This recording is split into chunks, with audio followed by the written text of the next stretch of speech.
Hello and welcome to Hardcast, where we give birth to twin albinos and raise the dead. I'm Humphrey Erm, and with me as always is Christian Claus. Hello everyone. Alright, well, kind of getting into the beginning of the end of Shadowman here. Oh really? This is the end of Shadowman? No, but the beginning of the end. Did you not listen? Alright. So, but it does start off with a nice issue 0. Yeah, I didn't even notice that it was an issue 0 at first. Honestly. It didn't really seem to matter, considering issue 10 was basically a direct continuation. Yeah. You know, unlike with how it was with Archer and Armstrong. Right. That's what made me a little bit confused with the whole thing, because it was just like, because I had skipped forward the first couple of pages just forward, so I got to the point where it was like, last time on Shadowman. And so I didn't even see that it was a 0. I just thought that's the cover. Okay, cool. Let's continue. So I thought this was issue 9 or 10 or whatever, which one you would start with. So, but it worked well. I mean, I got to say the first 2 issues were really good. Third one got a little bit confusing. And then the next, whatever happened after that, I have no idea. I mean, I don't know what that was. I mean, it kind of felt like, it didn't feel like an actual issue. It felt a little bit longer than an issue. It was just weird. I mean, especially now that I'm looking at the titles on like the summary, it seems that, there's 3 titles for each issue. So Shadowman number 11, Shadowman number 12, they each have like different or multiple titles. So I guess that's kind of where my confusion came from. It was like short stories. Yeah, it was a little anthology. Yeah, it was very confusing, I gotta say. Well, that was some of my questions, basically. So, I'm not going in the order I was thinking here, but since we're discussing it right now. Excuse me, just trying to find the question. We're all waiting with anticipation. All right. Well, no, but the thing is, as I mentioned earlier with the whole, okay, it's an issue 0, but then the issue 10 is immediately a continuation from there. Yeah. And like with Archer and Armstrong, where it certainly helps reading it. Yeah. But then we continue with where we left off. There was no progress made in this, what's called volume, besides, world building. Yeah. Yeah. So nothing new about Jack Boniface, besides, some adventures, which honestly, I really liked. There's just a lot more what I've discussed before with you. Sometimes I just want some like monsters of the week. Yeah. So like the issue, let's see here, one must 11. Be issue 11. Yeah. I mean, that to me is like, more of that. Again, that issue particularly wasn't that interesting. But it's more of what I would like to see every month. Yeah. There's a demon or, a spirit, loose in New Orleans. Yeah. And he learned something about himself. Right. That kind of thing. But again, this also was really confusing to me when it started off like this. When we got back to him, I was like, wait, where are we? Why is he locked out of his apartment? Why does he have to talk to his landlady? Like, what is going on? Because I thought that at first, wait, is this still pre-Shadowman, or does he already have the shadow thing? And then he talked about his shadow, so I was like, okay, I guess he already has it. So it was kind of weird. I didn't know where it was time-wise, especially because we just did that time skip with the previous issues. Exactly. So I was kind of a little bit confused at the beginning, but then obviously when he changed into Shadowman, then immediately I knew who he was or at what time we were. Yeah. I do like the monsters there, those bugs that can take over people. That was pretty cool. Yeah, again, a simple kind of like idea. Like, I guess that's what I kind of want. Yes, what's some interesting monsters? Let's have things happening. It was especially fun because, there's 3 guys, and then usually you would have them 3 bugs. But I just loved how, like, there were only 2 bugs, and these 2 bugs took over these 2 guys, and the 3rd guy just still went with them. Like they're just like going, and then he's just like, dude, wait for me. It's just like, oh god, he's possessed too. Yeah. No, he's not. He just runs with us. So yeah, no, exactly. So no, but again, it has some nice moments. Even a nice little. Well, I wouldn't really call it a cameo. She did have a thing to do with Dr. Mirage. Yeah, that was also fun. I So mean, but again, at first I did not recognize her. well, But again, she again, didn't have much of an appearance before, but yeah, but she it's does just make like herself noticeable there. yeah. I mean, it does just. I mean, I knew who she was then afterwards, but yeah, at the beginning I was a little bit confused. So, but I really like her. I mean, again, it's kind of an odd thing for me when reading these and discussing, since I don't want to spoil too much, Yeah, about things coming afterwards.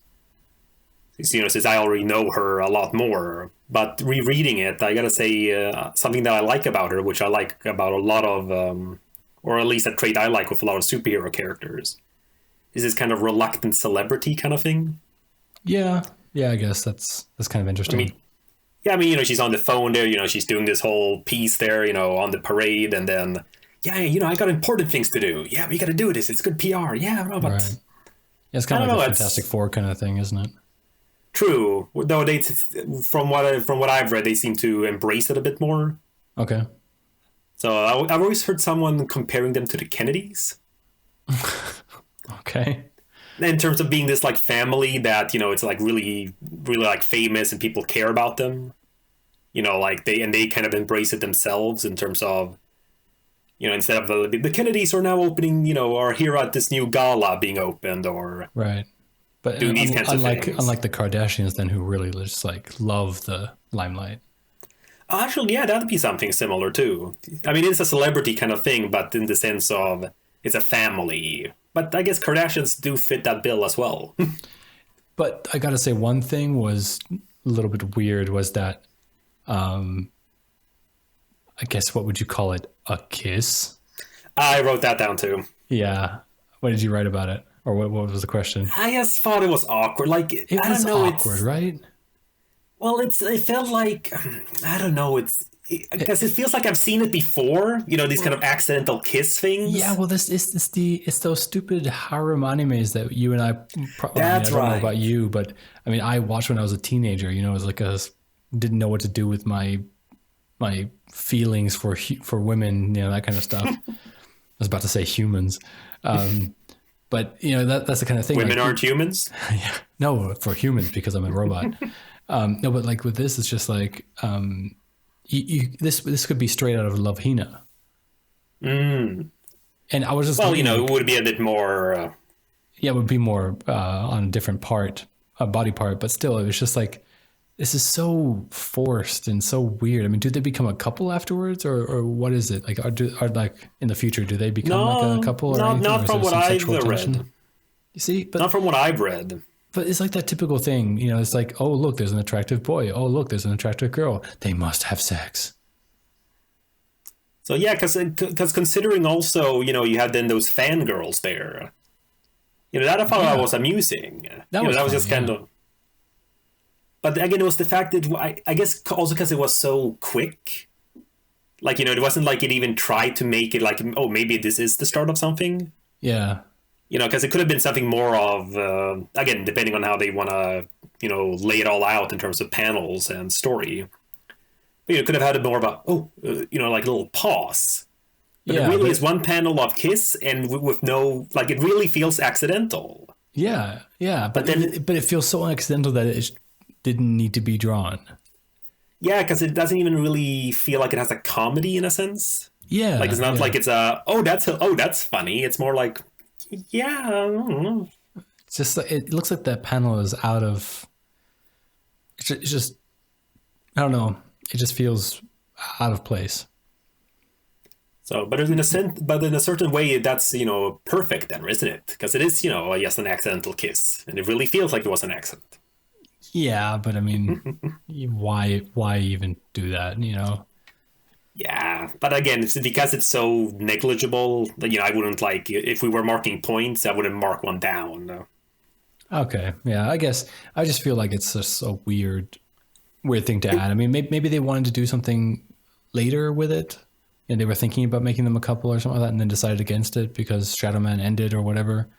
But yeah, I don't know. Well, again, that's why I'm very curious. What's called? That's why I'm very curious about the behind the scenes, because the first two volumes, they kind of flow fine. It's like now, okay, each one has a little arc, things introduced, simple enough.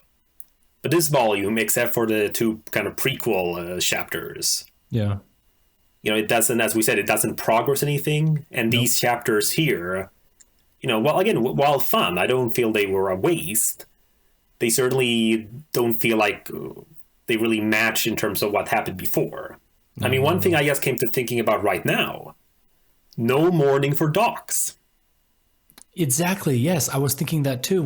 Because again, at this point, I was still wondering where we were in the timeline, and then in the next chapter or in the next issue on the third story that they tell, he talks about Dax, and there's just no mention of him dying in that sense. It's just like, yep, I'm looking through his black book, and here's the guy that could be doing this, and that was it.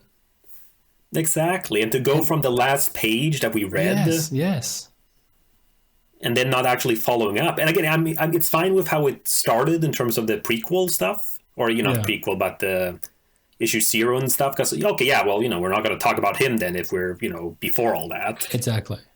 But then to start off with this whole sort of fun, quote unquote, meaningless story about chasing these bugs around New Orleans. With no mention of, not even when he's outside of his what's called the apartment or whatever. Yeah, they could have easily added a line there. Yeah, something about first is not like first my mentor dies and now I'm locked out. Oh, what a week. 2016 sucks. Yes, very good. Yeah. So yeah, I just want to date these episodes. Yeah. Well, actually, the thing is, when this episode comes out, it won't be 2016 anymore. Exactly, so it's already dated. Yeah. Yeah, but it is weird that there is no... I mean, I don't know about the next issue. Maybe because they were trying something new with these smaller stories, they are not going to talk about it yet. And maybe then the next issue, they will? I don't know. I mean, that's kind of what I'm thinking now, is that they decided... I mean, I don't know about... Maybe they thought that the numbers, like the Shadowman numbers, were going pretty badly. So they thought, well, let's try out something new. So they decided to just, okay, let's just forget about the whole Dax thing. We'll pick that up later. But now let's just tell some interesting stories so people can get interested in the character again. I mean, that's something that I could think could happen, or did happen at Valiant.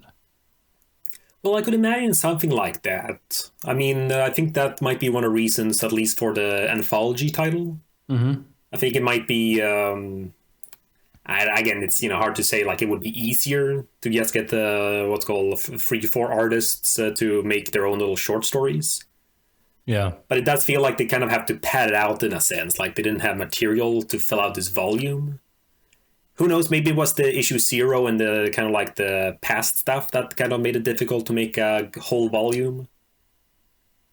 So you're actually going to see something interesting when we do Unity Volume 1 in terms of padding out a volume. I'm going to love to hear what I'm going to love to hear what you think about that.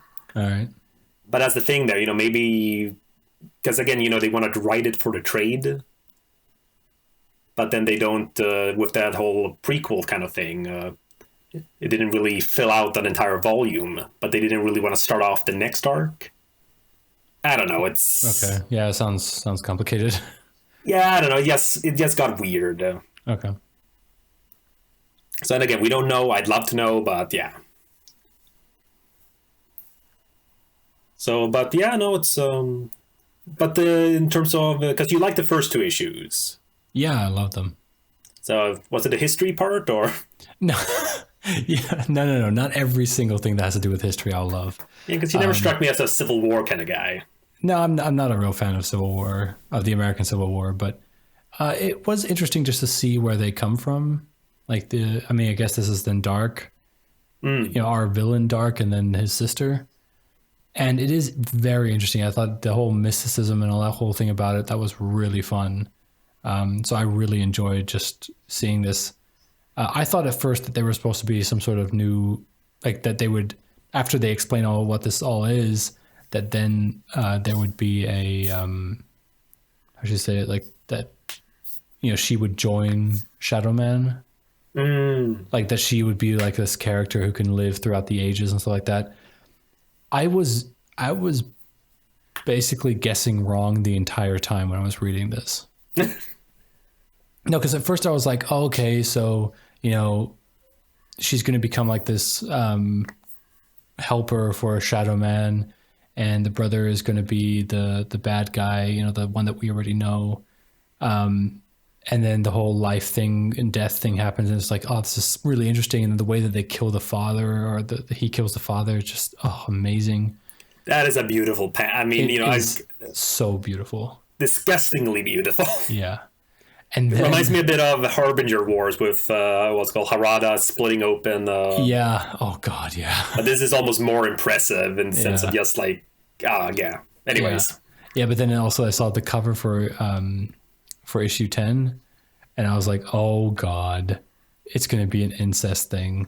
Well, because the thing is, like, I didn't know that dark was going to be the dark. So the thing is, I thought that because at the end of issue 0, I guess it said, but I did not abandon him, I did not run, he was my brother, and I loved him. And I feel like kind of the way that there was like this connection, and the way that they were kind of being shown as these two people isolated from the rest of the world, I thought there would be like an incest kind of thing happening.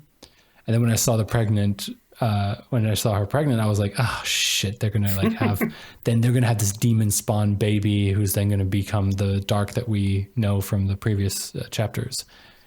But then this whole thing, and again, this is not anything about like, oh, this is bad writing or anything like that. It's just I have no attention span, but I did not realize that was going to be Dark's ancestor.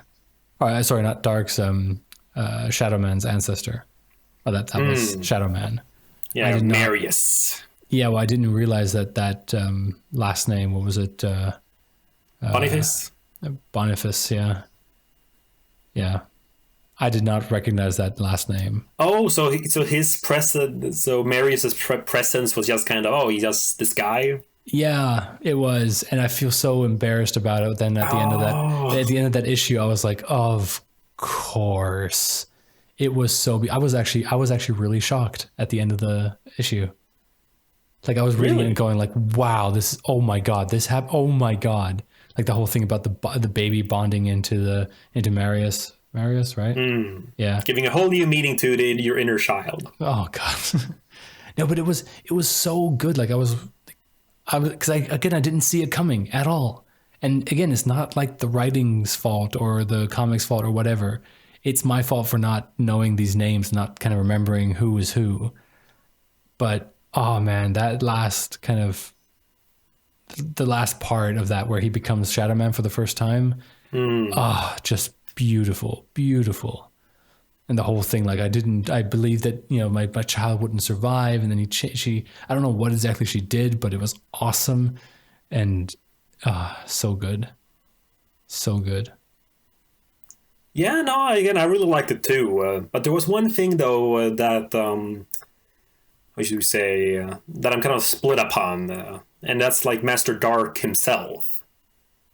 The dad or... No, the actual who becomes, Dark. Yeah. So, yeah, it's first of all, well, of course, they just happen to have a name that sounds, evil. Yep. Of course. So they were doomed from the get-go. Yeah. We just name people, nice things. Brightness. And of course, I love the whole dark fortunes. So and exactly, and I also love that he wears a white suit throughout the entire thing, and it just gets more and more bloodstained until it's just a red suit. It's so good. Yeah, and then the art really was like worked well with it. The art was a really good amazing. Artist. I mean, my girlfriend was next to me when I was reading it, and she just kept on commenting on the art. It's just so good. I was looking at the panel right now with the blood-stained... so good. Kind of going the, what's called, the Deadpool route there.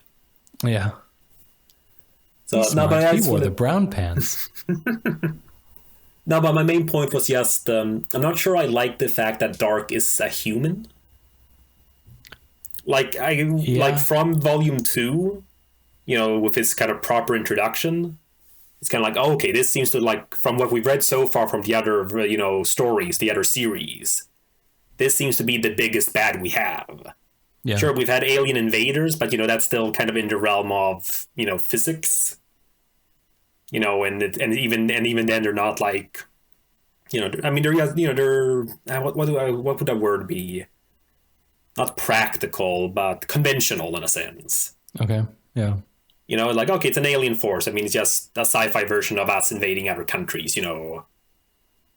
And with with Bloodshot, okay, it's just kind of like military action. The bad guys there are just kind of like corrupt corporations and the governments. So we don't, and with Toyo Harada and Harbinger, okay, also a corrupt CEO of a sorts. But nothing that's like this kind of cosmic, not like a dark side or a Thanos or Thanos. Yeah. Thanos. Thanos. But then, with Dark, it kind of felt like, okay, this is their version of that, in a sense. Yeah, okay. Yeah, I guess. This is like this evil demon lord, or, this. And then, so he's really only like 200 years old, like. Which, again, of course, isn't that, that's a lot, but not that much on like this kind of big scope thing. Yeah, but I like that because, you kind of have this idea that look at how bad humans could become.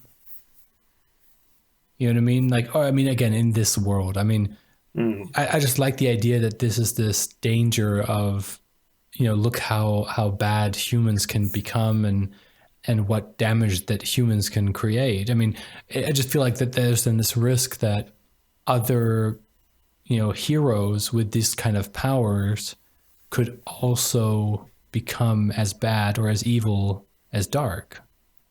And I like that. I like that kind of, this kind of setting this boundary of like, look, you can become really evil as a human. You don't have to be some sort of extra force or some sort of like, you don't have to be Thanos to be evil.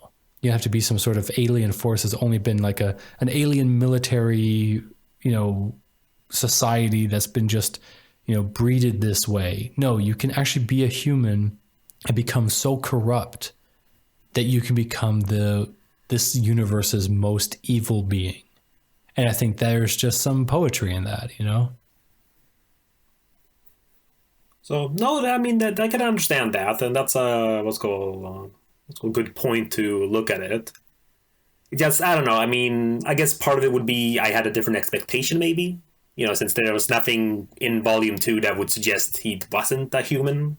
Yeah. Or a except former for he's human. Humanoid, Yeah, exactly. I mean, Darkseid's humanoid. He's just, very large and gray-skinned. Yeah. No, but you know what I mean. It's kind of like it just kind of, well, we just make humanoids because that's what we recognize, and then we alter things there to make them interesting. Yeah. I mean, it's not like that was a good example. It's not a Cthulhu kind of creature, like Zog-Zaggoth, I think. It's such a complicated mythos. Such weird names, yeah. No, but you know what I mean. There's like, okay, yeah, this is just a weird.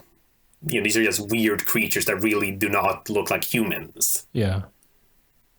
So for me, I just assume that, okay, based on everything else, that this is like the biggest bad. And the fact that he's younger than, the Anipada brothers. You know what I mean? Because otherwise we have these kinds of ancient evils, and then you have a guy who's way older than him. Yeah, but does it really mean that just because you're older, you can be badder?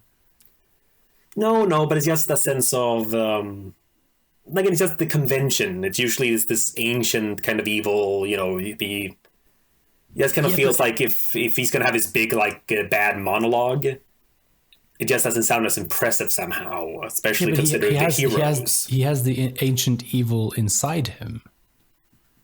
Isn't that the kind of whole thing that he's connected to this ancient power?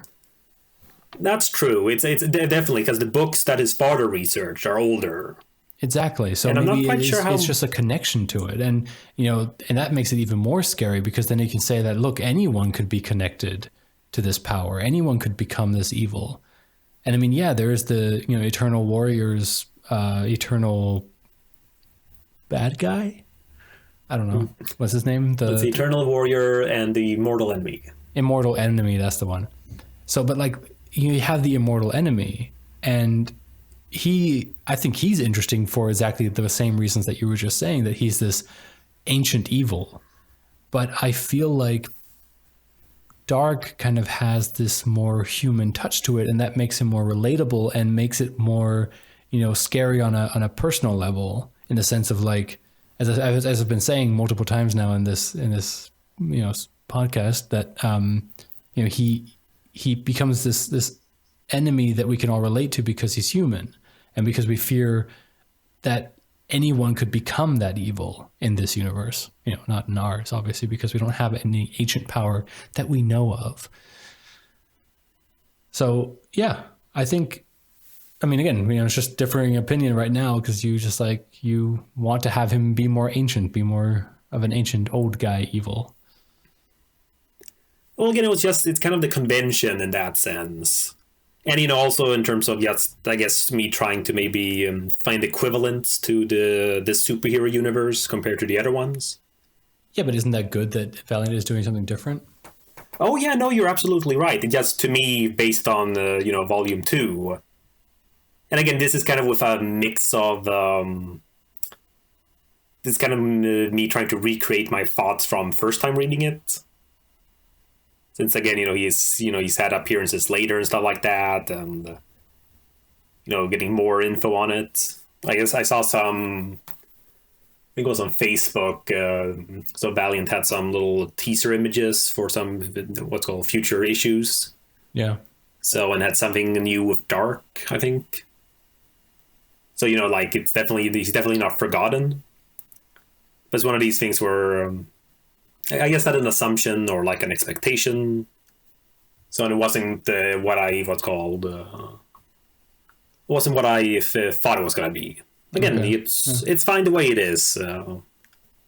So it's, yeah, that's just the way it was about it. I'm just talking in circles here. We do that a lot on this podcast, especially me. So, but all right. So that's, I think, was it for my part. So it's... Really? So far? So much? Yeah. It's a short episode.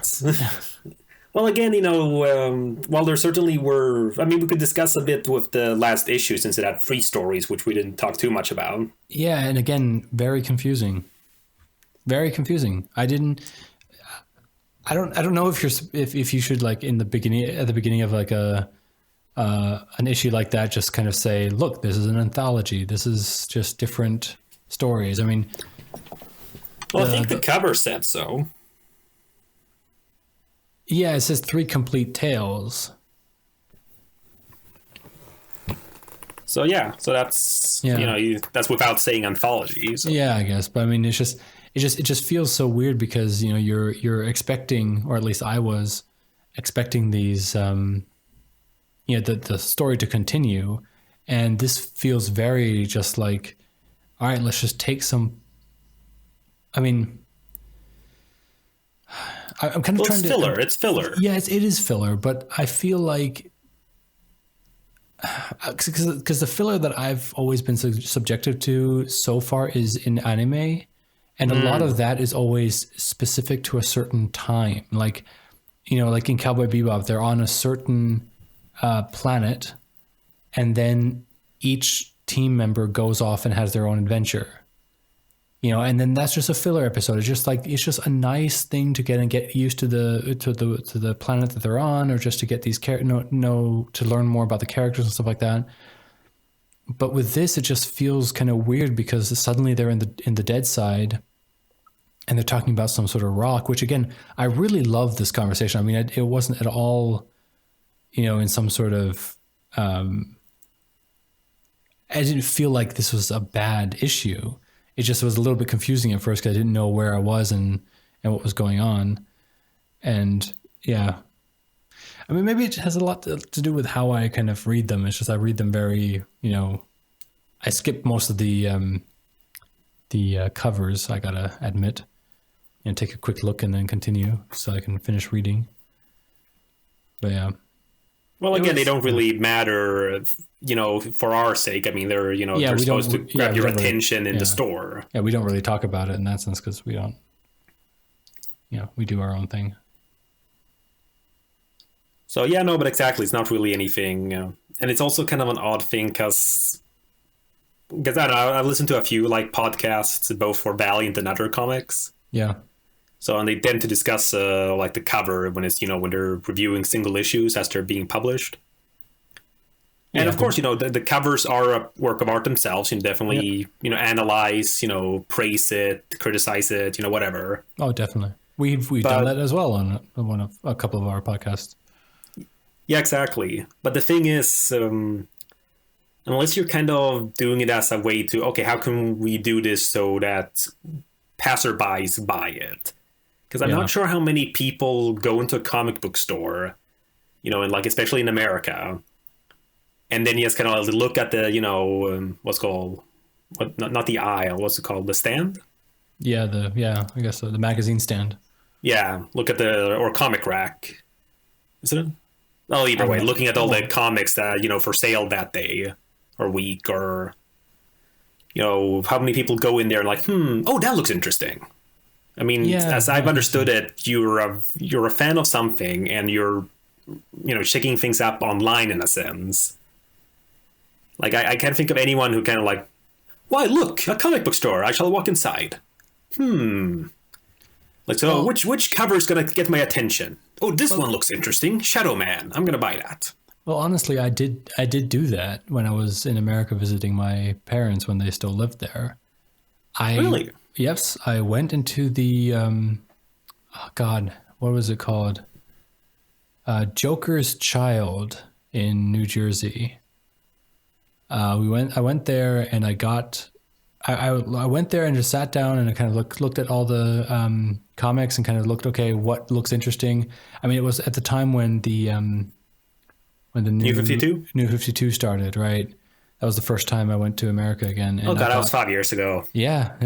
And then I got a lot Man. of new, like I got a lot of the number ones, just kind of getting those stuff that I was kind of interested in. I think I got like Animal Man and Justice League and Batman and Wonder Woman I got as well, and some like I got a couple of them that I just was interested I, in to I read. remember. I remember when you got back. So Yeah, we hung out a bit, and yeah, kind of reading them. exactly. And but I was also, again, I was there kind of like, okay, look, I am at a comic book store now. Let me just take a look and see if I find something interesting. And I did. I mean, I can't remember which one. I mean, I know that I bought the Essential Captain America number 4, and but again, just because I'm a Captain America fan, I wanted to see the collected works.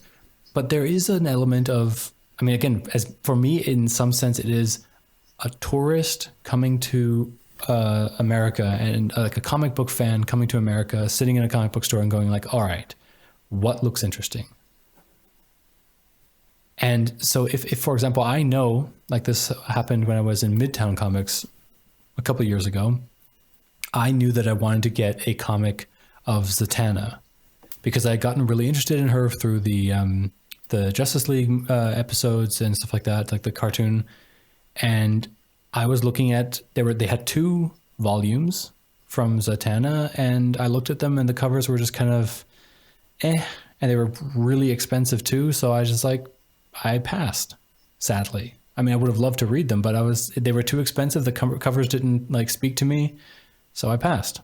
So I guess in some sense, yeah, the covers do a lot. Because if it would have been a good cover, it would have been a great cover. I would have thought, okay, well, have my $20. No, I guess yeah, I guess you're right. I'm also I think I was oversimplifying it because with my logic, then you could basically just have what's called white covers with the what's called not even logos, just the text of which issues they are. But we also have to mention that, because we live in Europe, we have a different relationship to comic book stores. I mean, in all of Munich, in the entire city, of like a huge city, we only have one comic book store. And you can't, just like, I don't know. I mean, I think in America where, comic book stores are also like a hangout, and you kind of, you meet up there every week or whatever, it is more of a kind of thing where you're going there weekly to pick up your comics. I mean, think about you and me. We just go online to get our comics. Like, we buy our comics on Comixology, or when there's a really cool bundle on Humble Bundle again. That's how we get our comics. If we would go into comic book stores, I think you and I would be more susceptible about, like, for all these kind of covers.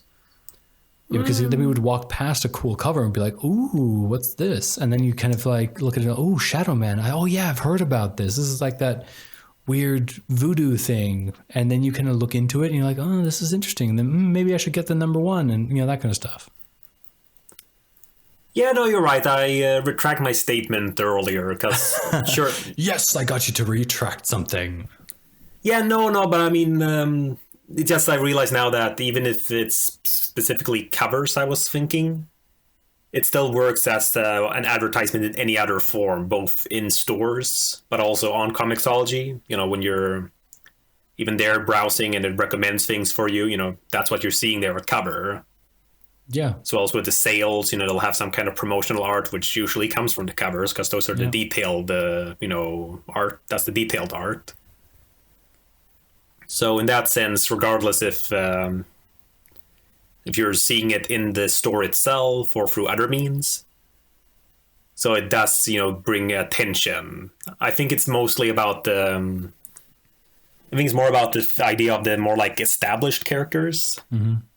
Like again, you want good covers for Batman, for example, because he deserves, to have good. Well, all of them deserve to have good covers. But, everyone knows Batman, and even if the covers are terrible, people are gonna still be buying them. So, because, you want to know what's happening to Batman. Yeah. All right, either way, it's a little tangent of a sorts. Yeah. Well, I guess I think we filled the episode up as much as we could. Yeah, well, I think next time is going to be a lot more fun. Okay. Because it's going to be to one of my favorite volumes of All of Valiant. Oh, really? Okay, well, I look forward to reading it. Yes. Well, that was the 18th episode of Heartcast, detailing Shadowman Volume 3. For more content from me and Chris, follow us on Twitter at Humphrey_Erm and at Christian D. Claus. You can subscribe to us on iTunes or listen to us directly on valiantheartcast.podbean.com. Catch us later for our next episode discussing Bloodshot Volume 4, Hardcore. Oh, yeah.